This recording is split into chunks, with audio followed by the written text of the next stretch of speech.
소개받은 서울대학교 안상우 교수입니다.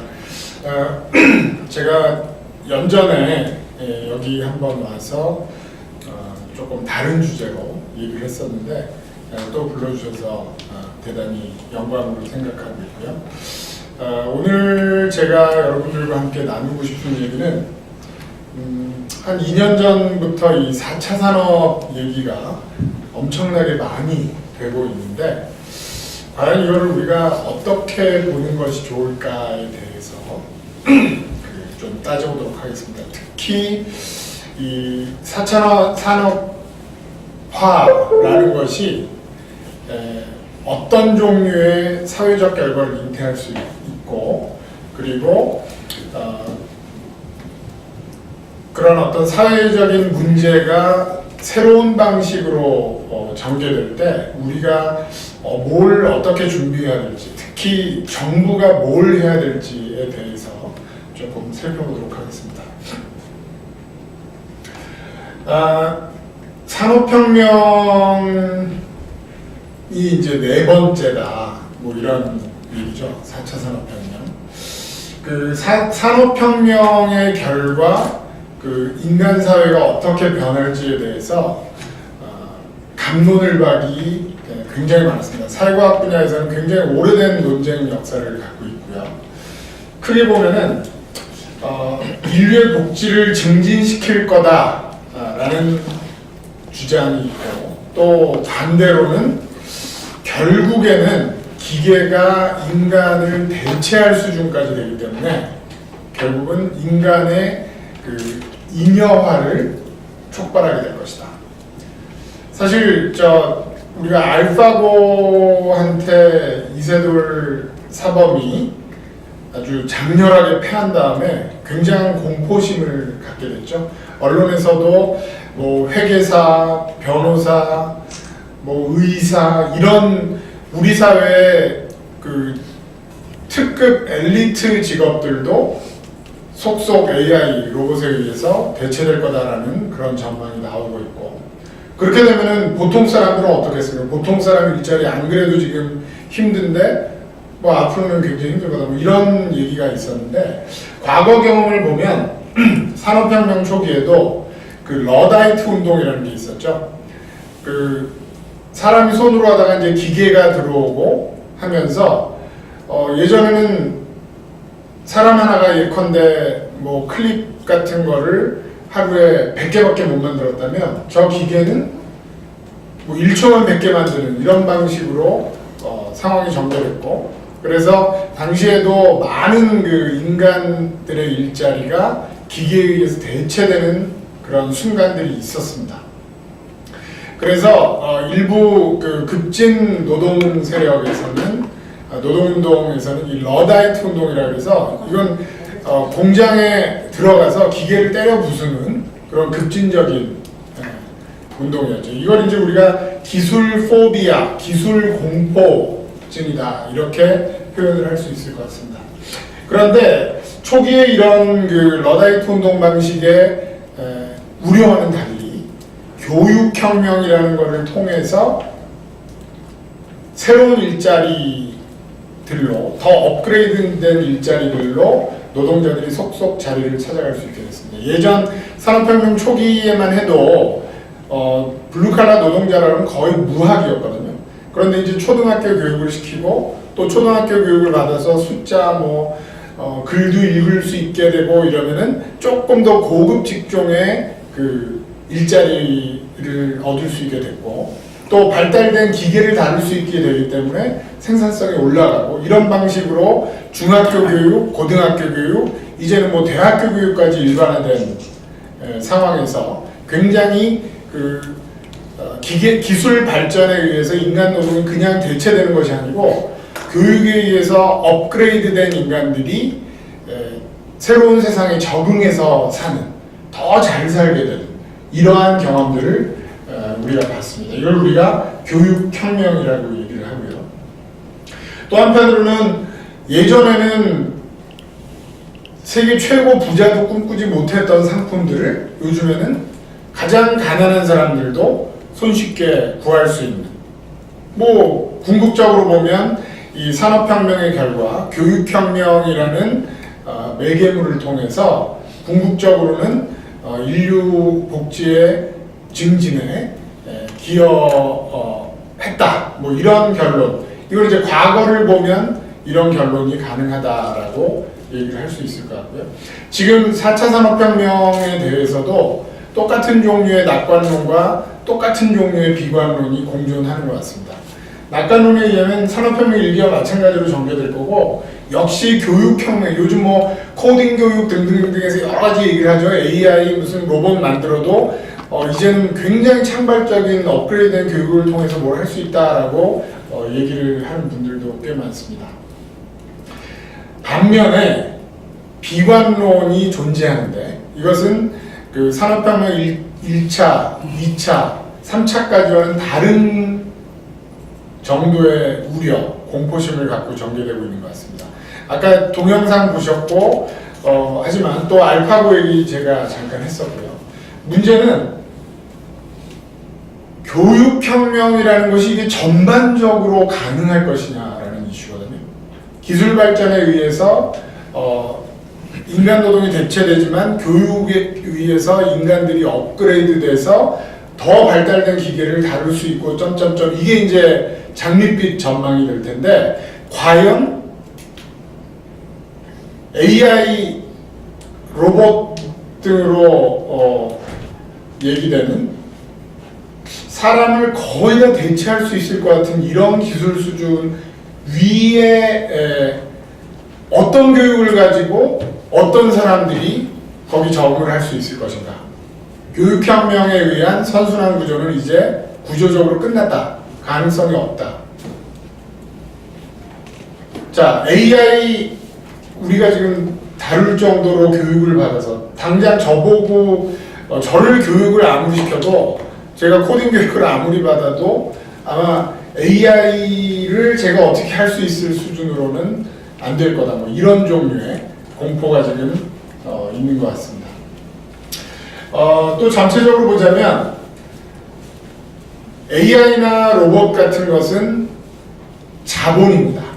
앞으로는 생산, 성장을 노동 없이도 자본만 가지고도 할 수 있는, 앞으로 이제 성장은 계속 되겠죠. 하지만 노동에 의한 성장, 노동에 기대는 성장이 아니고, 예전에 뭐 칼 마르크스 같은 사람은 자본이 노동을 착취한다 뭐 이런 종류의 얘기, 앞으로는 착취할 필요도 없는, 그냥 노동 현장에서 나가라고 해도 될 정도의 그 AI나 로봇 같은 경우에는 노동조합도 안 만들 거고, 기업하는 사람 입장에서 무지무지 편해질 거다 뭐 이런 얘기죠. 그렇게 되면 극소수의 자본가는 계속 돈을 벌게 될 텐데, 대부분의 사람들은 노동 현장에서 쫓겨난 그런 상황이 될 수밖에 없다라는 얘기가 있고, 노동 현장에 남아있을 수 있는 소수의 기술 엘리트들은 어마어마한 돈벌이를 하게 될 거고, 궁극적으로는 극심한 양극화와 불평등으로 가지 않을까, 뭐 이런 종류의 얘기들이 지금 존재를 하고 있습니다. 자, 저는 용건부터 말씀드리자면, 제가 모두에 말씀드렸다시피 이 4차 산업혁명이 어떤 사회를 만들지 모르는 상황에서 정부가 할 일은, 첫 번째는 근거 없는 낙관론에 기대서는 절대로 안 될 거다. 아니 괜찮게 될 거야, 뭐 그냥 하면 돼, 뭐 일자리 또 생길 거야, 막연히 그렇게 하는 것보다는, 저는 시장에서는 그렇게 할 수 있다고 생각합니다. 시장에서는 그렇게 할 수 있겠지만 정부는 안 좋은 상황에 대비를 해야겠죠. 대부분의 국민들을 위해서 준비를 하고 있습니다. 준비를 했다가 나중에 뭐 또다시 교육혁명, 우리가 생각하지 못했던 방식으로 선순환 구조가 또 창출이 되면 다행인 거죠. 준비를 안 했다가 그런 상황에 오면 어마어마한 디스토피아가 될 거다, 그런 얘기입니다. 고용 없는 성장이 가속화될 거고요. 예전에 제러미 리프킨이라는 미래학자가 노동의 종말을 얘기했는데, 좀 긴 얘기입니다만은 유럽에서 복지국가가 발전한 이유도 사실 시장에서 이 노동의 종말 현상이 벌어지는 것을 정부가 복지 관련 일자리들을 일부러 만들어내는 방식으로 대처했던 그런 역사가 있고요. 크게 보면은 그 양극화도 어마어마하게 가속이 될 것 같은데, 우리가 이제 기술 발전의 혜택이 어디로 가느냐 뭐 이런 거를 조금 살펴보면요, 지금도 마찬가지입니다. 지금 대한민국에서도, 대한민국 포함한 선진국에서 부자가 더 오래 삽니다. 부자가 건강하게 훨씬 오래 삽니다. 누구보다, 보통 사람보다 가난한 사람보다. 이유는 뭘까요? 첨단 의료 비싸거든요, 초기에는. 그 낙수 효과가 발현될 때까지는 굉장히 시간이 걸리기 때문에 상대적으로 돈 많은 사람들이 언제나 더 건강하게 오래 살 수 있다. 여러분들 혹시 저 은하철도 999라는 만화 영화 아시죠? 네. 네. 혹시 첫 장면 어떻게 시작되는지 기억나시나요? 아마 남자분들은 메테르만 기억하고. 그지? 자, 철이가 메테르 손을 잡고 은하철도 999를 타고 안드로메다인가요? 어떤 이상향을 찾아서 가죠. 근데 왜 가느냐? 자, 철이가 사는 시대, 기술 문명이 어마어마하게 발달을 해서 이제는 인간들이, 정말 돈 많은 인간들은 영혼만 빼고, 아니 영혼을 카피해서 기계 몸에다가 이식을 합니다. 자기 영혼을. 그래서 단명하는 육체에서 해방돼서 영혼이 카피, 요즘 저 공각기동대 뭐 이런 새로 나온 요즘 영화들이 그런 스토리들을 반영을 하고 있는데요. 자, 그래서 부자들은 기계 몸으로 영생을 합니다. 기계 몸을 살 수 없는 가난한 사람들은 그냥 이 죽는 몸에 영혼이 묻혀서 그냥 단명하는 거예요. 100년째 못 살고. 자, 어떻게 됐느냐? 당연히 기계 인간들, 부자들, 기계로 영생을 누리게 되는 인간들은 단명하는 인간들을 정말 하찮은 인간으로 보게 됐겠죠. 그래서 지구에서 이 기계 인간들이, 단명하는 인간들은 니는 어차피 죽을 건데 이러고 인간 취급을 안 한다는 거예요. 철이 엄마는 기계 인간들이 장난으로 이 단명하는 인간들을 사냥해서 죽이는 그 사냥감으로 죽습니다. 그래서 화가 나서 이거를 자기가 세상을 바꾸겠다, 원수를 갖겠다. 그래서 기계몸으로 바꿀 수 있는 그 안드로메다로 가는 스토리가 은하철도 999거든요. 사실은 엄청나게 무섭고 엄청나게 비인간적인 스토리를 담고 있는 영화인데, 지금 첨단 과학, 첨단 의료의 혜택이 부자와 가난한 사람 사이에 굉장히 다르게 펼쳐지는 작금의 모습을 봐도 사실은 공상과학의 얘기만은 아닐 수 있다는 겁니다. 저게 더 가속화될 거라는 얘기죠. 자, 또 하나 문제는 뭐냐면, 이 디스토피아 중에서 사람들이 일자리를 잃게 되면 어떻게 되냐면 돈 버는 사람이 줄어듭니다. 성장은 하지만 벌리는 돈의 총량은 점점점 늘어나지만 그거를 갖는 인간들은 소수고, 대부분의 돈 버는 사람들이 없어지기 때문에 소득세에 기반한 또는 소비세에 기반한 우리가 알고 있는 정부 운영이 이제 불가능해지는 그런 상황으로 치닫게 된다. 일자리 없고 가난해지면 소비를 못합니다. 자, 그럼 어떻게 되느냐? 시장에서도 난리가 납니다. 구매력이 없어지기 때문에 성장에 빨간불이 켜질 수밖에 없는 거죠. AI 로봇이 물건을 생산을 해도 그걸 사줄 로봇이 삽니까? 아니면 소수의 부자들이 물건을 어마어마하게 삽니까? 소비는 한계가 있거든요. 그죠? 자, 그런 일들이 벌어질 거라는 그 우려들을 하고 있고, 아까 보셨던 지금 뭐 IT 그 첨단 기술의 자이언트라고 하는 사람들, 뭐 빌 게이츠, 아까 보셨던 일론 머스크, 페이스북의 주커버그, 이런 사람들도 이 4차 산업혁명이 가져오는 이 디스토피아죠. 가만히 놔두면 이렇게 될 거기 때문에 뭔가 해야 된다. 그러면서 나오는 얘기들이 기본소득이라든지 아니면 로봇이나 인공지능한테 세금을 매긴다든지 뭐 이런 종류의 얘기들까지 그 거대 자본가들 입에서 나온다는 거예요. 그건 사실은 가만히 두면 물건 팔 대상들이 없어지기 때문에 그 사람들이 걱정을 사실 하는 겁니다. 자, 지능정보화 4차 산업이 어떻게 전개될까에 관한 그 시나리오를, 극단적인 시나리오 두 개를 좀 말씀을 드리겠습니다. 이거는 정부가 어떻게 하느냐. 먼저 복지 관련된 얘기가 있을 것 같고, 또 하나는 4차 산업에 대한 투자를 정부가 어떤 방식으로 하느냐의 이슈가 있을 것 같은데, 제가 그 여러 가지 조합 중에서 현금 복지로 복지를 하는 것, 그리고 노동을 대체하든 말든 아무 상관없다라는 방식으로 4차 산업 투자 전략을 정부가 하는 경우, 사실 제가 보기에는 지금 대한민국 정부가 그렇게 하고 있습니다. 자, 그렇게 될 경우와 또 하나는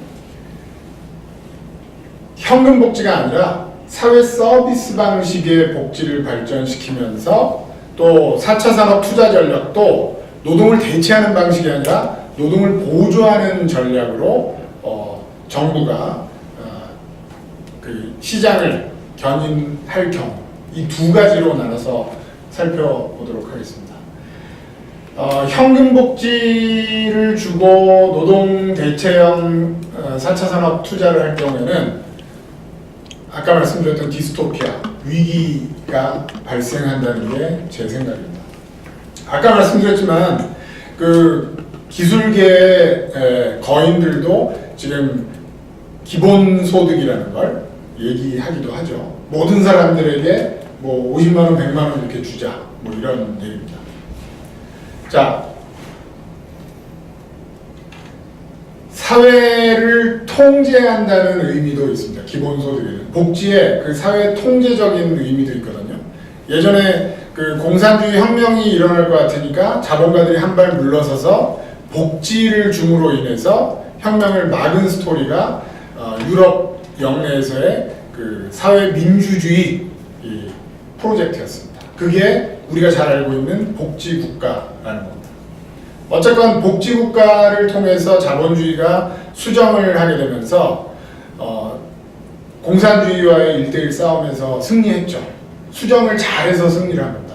그 원래 있던 자본주의의 나쁜 거를 복지국가를 통해서 수정했기 때문에 된 건데, 자, 그런 생각을 지금 또 하는 거죠. 베이직 인컴, 기본소득을 주면 된다.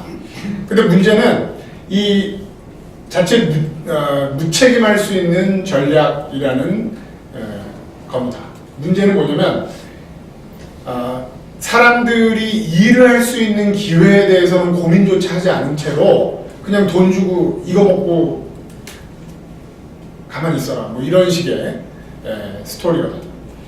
자, 그럴 경우에 우리가 알고 있는 그 여러 가지 공상과학 영화들을 보면 실제로 그런 디스토피아를 그린 경우들이 많고, 어떻게 나오죠? 로봇 경찰들이 인간 막 감시하고 잡아가고 이러지 않습니까? 그런 종류의 사회상이 벌어질 수밖에 없다라는 얘기들을 많이 합니다. 반면에 만약 정부가 복지를 하더라도 일자리를 만들어낼 수 있는 종류의 복지를 한다든지, 예컨대 시장에서는 기업 부문에서 로봇이나 인공지능이 사람들의 노동을 대체하는 방식으로 가더라도, 예컨대 정부가 복지국가의 여러 일자리를 통해서 사회서비스 일자리를 통해, 사회서비스 일자리라는 것은 애들을 돌봐준다거나 노인들을 돌봐준다거나 장애인들을 돌본다거나 뭐 이런 종류의 사람과 사람 사이에 벌어지는 그런 감정적인 교류를 포함하는 복지 서비스를 일부러 만들어서 제공할 경우에는 얘기가 달라질 수 있다는 겁니다. 아까 20세기형 복지국가도 제레미 리프킨류의 그 노동의 종말에 대한 대처 방안이라고 말씀드렸었는데, 지금도 똑같은 걸 우리가 생각해 볼 수 있다는 겁니다. 시장에서 일자리가 AI 로봇에 의해서 대체된다고 하더라도 복지국가의 사람들을 위한 사랑의 일자리들을 많이 만들면 그게 가능할 수 있다는 거죠. 사실 우리나라에서도 지금 당장 그 유럽에서 사회 서비스를 많이 하고 있는 나라 수준으로 사회 서비스 일자리를 만들어내면 그게 300만 개에서 500만 개의 새로운 일자리가 가능하다라는 얘기들도 그런 계산들도 있습니다. 또 하나는요, 이 4차 산업 투자 전략도 우리가 좀 생각해 봐야 된다는 겁니다. AI나 로봇을 인간 노동을 대체할 수 있는 방식으로 마구잡이로 만들어내는 것보다는 사람들을 도와줄 수 있는 보조형 기술로 우리가 가져갈 수 있다는 거거든요. 예컨대 뭐 웨어러블 로봇이나 AI를 뭐 약 AI 수준에서 관리한다든지 뭐 이런 종류의 얘기들을 대안으로 내놓는 분들이 있고요. 여러 가지 이런 게 있습니다. 그 노인 요양원에 가면 사회 서비스 돌봄 노동에 종사하는 분들이 너무 힘들어가지고 한 석 달 일하면 허리가 나간다 뭐 이런, 왜냐면 그 노인들 다 업어서. 근데 문제는 제가 그 몇 년 전에 일본에 가서 그 실버 테크놀로지 박람회가 있어서 갔었는데 가보니까 아주 희한한 로봇이 있더라고요. 로봇을 입습니다. 기계 같은 걸 척척척 채워서 저한테 입혀요. 그러면 제가 힘이 10배, 100배로 세집니다. 그럼 이제 웨어러블 로봇, 입을 수 있는 로봇. 이것은 사람이 주가 되고 로봇은 사람들의 불편함을 해소해주는 방식으로. 그렇다면 요양시설에서 요양보호사들이 허리 안 다치고 노인들 손가락으로 들어가지고 다 깨끗하게 씻겨드릴 수 있는 그런 게 상상 가능하다는 거죠. 또 하나는 그런 일자리조차도 로봇이 다 할 수 있도록 완성체 로봇으로 해버릴 수도 있는 겁니다. 뭐가 좋은 걸까요? 기본소득 그냥 50만원, 100만원씩 주고 일자리 문제는 정부가 관심을 쏟지 않는 방식과 비교해보면 인공지능이나 로봇을 사람을 도와주고 사람이 편해주는 방식으로 하면 사람 간에 사람으로 교류하는 것들이 필요한 여러 가지 우리가 지금 사는 방식의 좋은 모습을 남기고 힘든 거는 제거하는 그런 전략이 된다. 이거는 정말 콜럼버스의 달걀 같은 스토리예요. 지금 우리 정부는 이런 신경을 거의 쓰지 않고 있습니다. 안 써도 됩니다. 왜? 기업도 마찬가지고요. 자, 한 가지 말씀드리면 지구상에서 지금 가장 발달한 복지국가로 얘기되고 있는 나라들이 어떤 나라들이죠? 덴마크, 스웨덴, 노르웨이, 다 박사님들이십니다. 그쵸? 북유럽. 자, 요즘 보면 한국에서도 가구 중에 제일 비싸고 인기 좋은 가구가 어느 나라, 어디 가구입니까? 북유럽 가구들이죠. 예, 침대도 뭐 1억 원이 넘는 침대도 있습니다. 스웨덴제, 헤스텐 뭐. 자, 그럼 그런 것들이 왜 그렇게 되느냐? 스웨덴은 노동조합이 굉장히 세거든요. 노동조합이 굉장히 세요. 그래서 노동자들이 그 산업 현장에서 일을 하다가 다치는 걸 방지하기 위해서 의자건 무슨 각종 공구건 자는 침대건 책상이건 이런 것들 전부 다 그 사람들 인체공학을 인간공학에 기반한 제품들을 만들어서 노동자들을 보호하는 강력한 법적 시스템을 갖고 있습니다. 그러니까 어떻게 되겠습니까? 그 나라에서 의자 만드는 사람, 침대 만드는 사람 등등등 이런 사람들은 당연히 더 편하고 안전하고 그런 제품들을 만들었거든요. 심플하면서도. 그게 지금 우리나라에서 아주 잘 팔리고 있는 북유럽 가구. 그러니까 쉽게 얘기하면 오히려 초기에는 막 푸념이 많았겠죠. 이놈의 그 노동자 보호 법제들 때문에 이 제품 만들기도 힘들고 뭐 돈도 많이 들고 비싸지고 뭐 투덜투덜하지 않겠습니까? 우리가 늘상 듣는 그런 종류의 푸념들. 하지만 그걸 넘어서고 나니까 다른 나라와는 비교할 수도 없는 인간공학적인 가구에 관한 기술들을 보유하게 됩니다. 또 그게 이제 돈벌이 수단이 된 거죠. 자, 우리가 그런 것들도 좀 생각을 해봤으면 좋겠다라는 말씀을 드립니다. 그 미래의 4차 산업 대응을 우리 정부가 아까 말씀드린 대로 정부가 좀 제대로 개입을 하느냐 안 하느냐, 제대로 된 생각, 전략을 가지고 있느냐 못 갖느냐에 따라서 스토리는 굉장히 달라집니다. 자, 총 종사자 수, 일자리에 남아있는 사람들 수죠. 보시면은 위에 1, 2, 3, 밑에 3, 4 이렇게 되는데 2014년부터 쭉 2050년 정도까지 4차 산업이 어떤 방식으로 전개됩니다. 정부가 어떤 식으로 복지국가 전략을 택하고 어떤 식으로 산업 전략을 택하느냐에 따라서 극과 극으로 갈립니다. 일자리 전체 수는 조금 줄어드는 걸로 어떤 경우에 나오지만 상당히 방어할 수도 있고 일자리가 초토화될 수도 있다. 뭐 같은 얘기지만 총 고용률도 똑같은 방식으로 추산이 됩니다. 이번에는 방금 제가 북유럽을 필두로 해서 그 복지국가 전략이 나라마다 혹은 그 국가군별로 구분이 된다라는 말씀을 드렸고 북유럽 얘기를 조금 했었는데요. 되게 재밌는 것은 이 복지국가 전략이 어떻게 되느냐에 따라서 그 나라의 산업 R&D 투자 전략도 굉장히 달라요. 자, 크게 보면 에스피 앤델센이라는 학자가 한 세 종류로 나눴습니다. 자유주의, 보수주의, 삼인주의 이렇게 복지국가 전략을 나누는데요. 크게 보면 지역으로 앵글로색슨 지역, 대륙 유럽 지역, 북유럽 이렇게 나눠지고요. 되게 재밌는 것은 이 전략별로 복지국가에 관해서 굉장히 다른 모습들을 보인다는 겁니다. 앵글로색슨형 같은 경우는 시장 중심으로 되어 있고 복지국가가 작아요. 미국 같은 나라. 대륙 유럽형은 프랑스가 대표적인 나라고 복지국가가 상당히 큽니다. 북유럽보다 사이즈가 더 커요. 그런데 아까 말씀드렸다시피 사회 서비스 전략보다는 현금 복지로 갑니다. 그래서 프랑스 같은 경우가 현금 복지를 제일 많이 하는 나라기도 하고요. 독일도 옛날에 그랬어요. 독일, 대륙 유럽의 독일도 그랬는데 여러분들이 잘 알고 있는 하르츠계열 혹은 그 슈레더 정부에서의 여러 가지 그 복지 개혁 조치를 통해 가지고 현금 복지에서 서비스 복지로 상당히 전환을 합니다. 그래서 지금 독일이 잘 나갑니다. 프랑스는 힘들어요.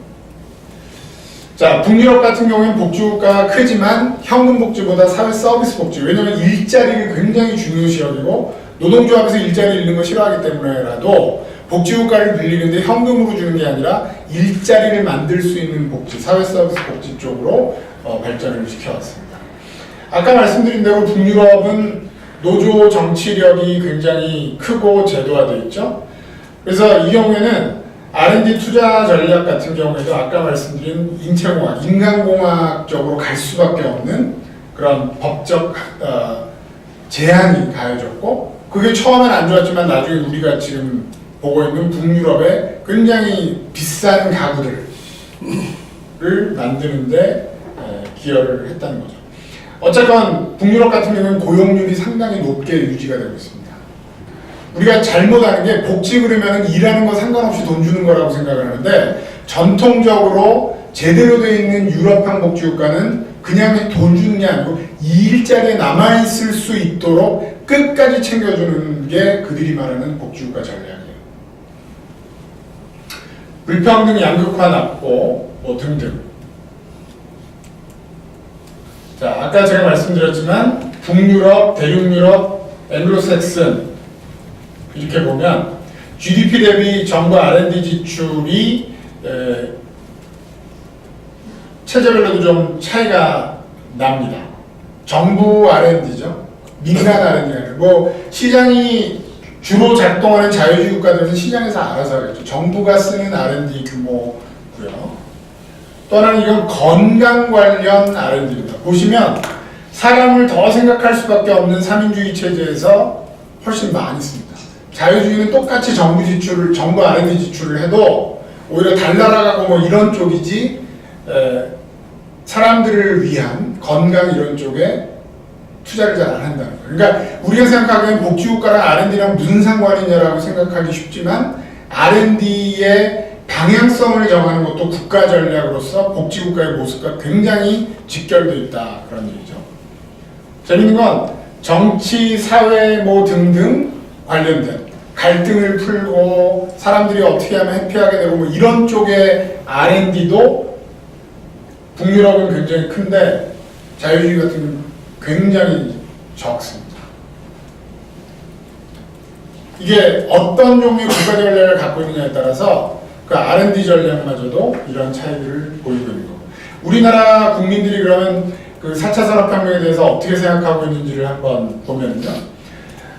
일단 인지도를 보면 뭐 보통 일하는 사람이 제일 많고 어느 정도 알고 있다는 사람들까지 한다면은 대충 한 70% 정도는 뭐 내가 좀 안다 4차 산업이 뭔지 이렇게 얘기를 하고 있습니다.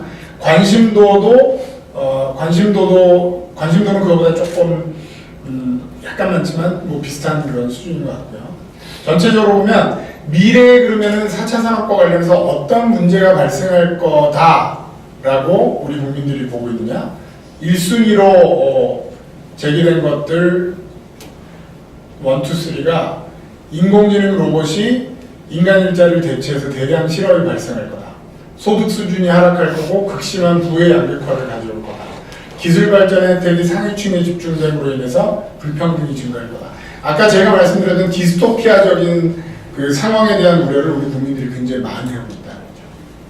그러면 어떻게 해야 될까요? 지금 민주정부라면 당연히 국민들의 우려를 불식하는 방식으로 뭔가 노력을 해야 될 텐데 우리나라의 그 산업부를 위시한 이 4차 산업 중부부처들에서는 이런 생각이 별로 없습니다. 미래 기술 투자 어디다 해야 되느냐? 여기 보시면 우리가 알고 있는 그냥 시장에서 물건 팔아먹기 좋은 쪽보다는 인간과 관련된 것들을 국민들은 다 원하는 거죠. 4차 산업 발전의 결과 난치병 치료하고 생명 연장할 수 있는 그런 좋은 쪽으로 쓰였으면 좋겠다. 환자와 노인, 장애인을 돌보는 로봇이나 스마트 기기가 있으면 좋겠다.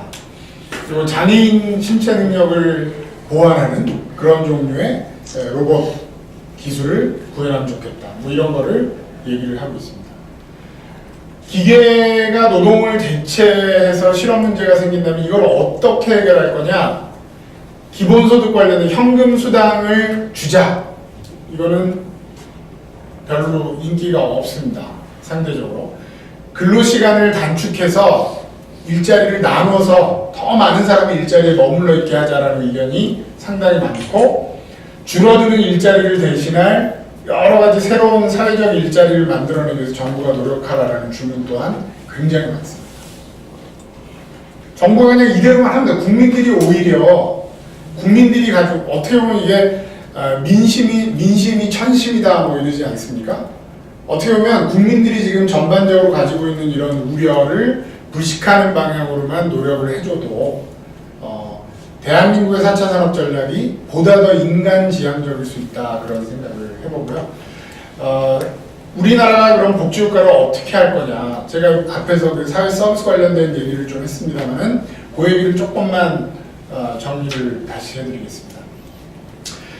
20세기의 복지국가가 처음에 발전할 때는요, 현금복지로 발전했습니다. 소득보장. 처음엔 그랬어요. 뭘 몰랐던 거죠. 뭐 은퇴하고 나면 연금 준다든지 실업상태가 되면 실업급여 준다든지 이런 쪽에만 주로 했습니다. 그러다가 아까 제가 말씀드렸지만 그 기술 발전에 의해서 당시에도 20세기에도 이미 그 선진국들에서는 실업 문제가 심각해지기 시작했거든요. 그 왜 심각해지느냐? 딴 게 아니라는 거죠. 기술이 인간 노동을 대체하는 거예요. 먼저 대체한 나라들이 선진국이었고 또 복지국가들이었습니다. 그래서 이 나라들에서 어떻게 했느냐? 특히 노동운동이 더 센 나라들, 북유럽 국가들이 이거 현금복지로 감당이 안 되겠구나. 그럼 어떻게 할까? 일자리를 만드는 쪽으로 복지 노선을 전략을 수정한다. 그게 바로 현금복지는 오히려 줄이고 스웨덴은 연금 수준이나 실업급여 수준이 다른 뭐 프랑스나 이런 나라보다 굉장히 낮아요. 대신 사회 서비스, 애 키우는 보육 서비스 잘 돼 있고 우리 메르스 사태 때 굉장히 힘들었죠? 대한민국이 가지고 있는 어마어마하게 후진 병동 문화 우리 유럽 가보면 그런 거, 미국 가도 그런 거 별로 없죠. 우리는 환자보다 보호자가 더 많습니다, 병동에. 그러니까 메르스가 사우디아라비아보다 더 빨리 많이 퍼졌다, 뭐 이런 치욕의 역사를 우리가 갖고 있죠. 자, 뭐 이런 것들, 이런 종류의 일자리를 통해서 뭐 노인을 돌봐주고 장애인을 돌봐주고, 여러분들이 가만히 보시면 서구 복지 선진국들에는 있는 종류의 서비스인데 우리나라에 없는 것들, 근데 이 현금 복지가 아닌 것들이면 우리가 해볼 만하다, 이렇게 그냥 간단하게 생각하셔도 좋을 것 같습니다. 자, 신자유주의 경제학에서는 복지국가를 굉장히 싫어했죠. 대처리즘, 레이거노믹스 이런 것들이 그런 것들이었습니다. 자, 신자유주의 경제학에서는 복지병, 유럽병 이런 얘기를 하죠. 복지를 너무 많이 주면 복지병이 생기고 또 유럽이 병에 걸려서 뭐 어쩌고저쩌고, 이게 다 어떤 얘기냐? 복지 지출을 늘리면 늘릴수록 경제적 성과는 떨어진다. 사람들이 일하기 싫어지고 그래서 일 안 해서 생산성 떨어지고 뭐 실업 늘고 뭐 이런 종류의 얘기를 합니다. 이게 진실일까? 데이터를 갖고 한번 보면요. 자, 많은 경제학자들과 달리 제 분석에서는 크게 봐서 두 종류로 복지 지출을 나눴습니다. 제가 말한 현금 복지를 줄 경우, 서비스 복지를 줄 경우에 경제적 성과가 어떻게 되는지를 간단하게 보시면요.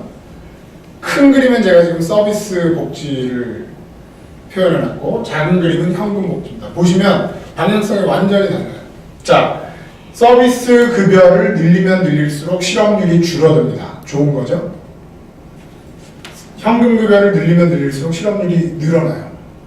이건 데이터가 그렇게 보여주고 있습니다.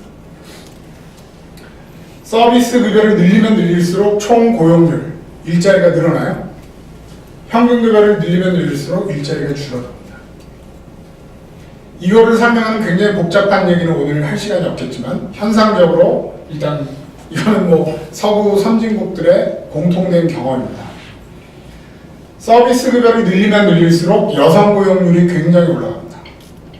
자, 대한민국 지금 3만 불 못 가고 이렇게 휘청휘청하는 것 중에 대표적인 현상 중에 하나가 여성들까지 2억 3억이 넘는 대학교육 투자를 해놓고 한 7년만 노동시장에 품고 있다가 다 잘라버립니다.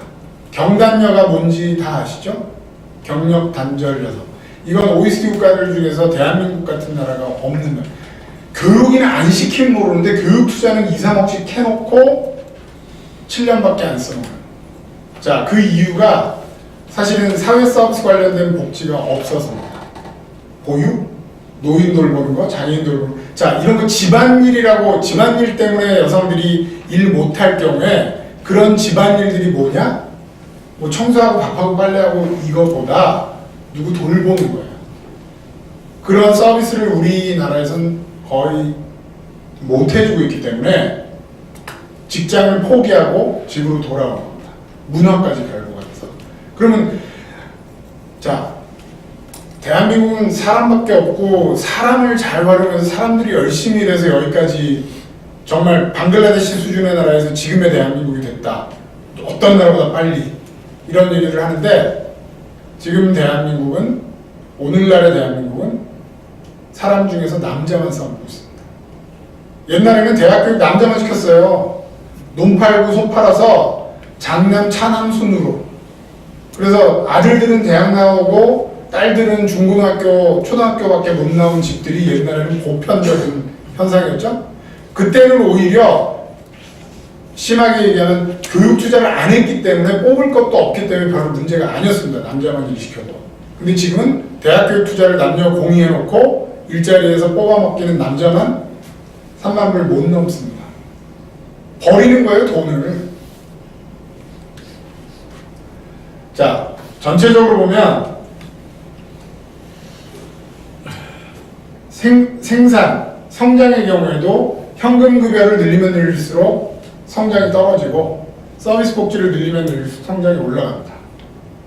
자, 지금 우리 정부에서 뭐 소득주도 성장 이런 얘기를 하지만 저는 다른 얘기를 하고 싶어요. 일자리 중심 성장으로 돌아가야 됩니다. 뭐 혁신도 좋고 하지만 일자리 중심이 더 급해요. 소득 갖고 성장이 된다. 이거는 어떤 나라에서 좀 밝혀진 바가 없습니다. 한두 달 전에 서울대에서 그 정권의 이 핵심 브레인들을 불러서 토론을 했었는데 마찬가지 얘기들을 우리가 나눴었고요. 자, 그럼 뭐냐?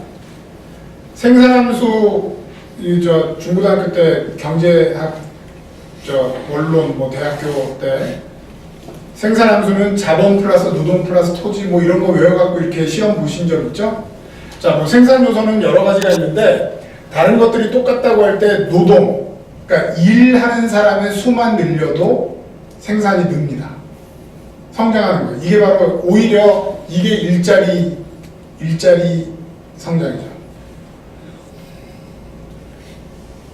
모르겠습니다. 소득주도 성장론이 이런 기존의 생산함수의 어떤 요소로 그거를 하는지는 불명확한 것 같아요. 예, 사회서비스 전략은 중산층도 훨씬 더 많이 키운다는 게 잘 알려져 있고요. 그래서 우리나라 같은 경우에는 제가 보기에는 지금 우리 한국이 딱 여기 있는데 아까 말씀드렸던 대륙유럽형, 북유럽형 영미형 전략, 기존 전략 중에서 어느 나라도 가보지 못했던 쪽으로 우리가 갔으면 좋겠다는 게 제 생각입니다. 중부담 중복지라는 컨셉을 많이 들어보셨죠? 사실 그거는 제가 얘기한 건데 정치인들이 자기들이 얘기한 것처럼 많이들 말씀을 하시더라고요. 자, 근데 하나는 중부담 중복지 플러스 알파 정도가 제가 보기엔 우리 한계인 것 같아요. 왜냐면 그 자본주의 황금기도 끝났고 지금 우리 국민들에게 필요한 세금을 걷겠다고 했을 때 흔쾌히 동의할 사람들도 그리 많지 않기 때문에 유럽에서 하는 방식의 GDP 35% 이 정도까지 고부담 고복지는 단기적으로 쉽지가 않을 겁니다. 아마 중장기적으로도 쉽지 않을 거예요. 그러면 중복지, 우리는 과거 유럽보다 복지에 쓸 돈이 상대적으로 적은 거죠. 그쵸? 그러면 어떻게 해야겠습니까? 더 잘 써야 됩니다. 유럽에서 대충 쓴 것보다 우리는 훨씬 더 촘촘하게 꼼꼼하게 머리를 잘 썼어야 돼요. 그게 바로 복지에 쓰는 현금 복지가 아니라 서비스 복지를 강화하는 전략으로 가보자. 그러면 중부담 중복지 정도밖에 못한다고 하더라도 4차 산업시대에 줄어드는 일자리, 또 여성 고용을 늘려서 또 다른 그 성장의 기틀을 마련하는 거, 이런 것들이 동시에 해결될 수 있는 묘안일 수 있다라는 생각을 갖고 있습니다. 그래서 크게 보면 현금 복지는 주로 아주 가난한 분들한테만 드리는 걸로 가고, 되도록이면 복지 재원 마련된 거는 사회 서비스 복지로 해서 그 서비스 섹터의 일자리를 좀 늘려가자라는 제안을 드립니다. 고맙습니다.